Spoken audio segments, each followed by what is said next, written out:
Activity Calendar. The monthly activity grid, colored run dots, week totals, day detail, and training status rings. See Predictive Injury Calendar for what the rings mean.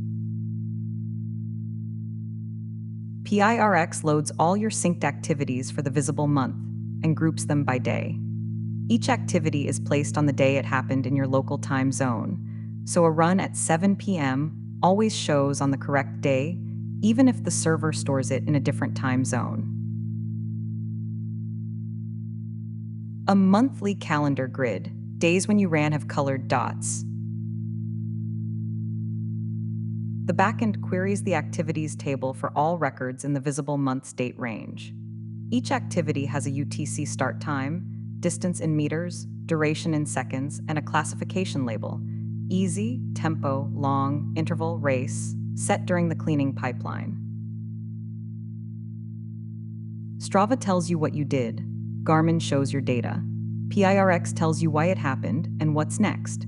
Read the full guide at pirx.ca/docs and start your 14-day free trial today.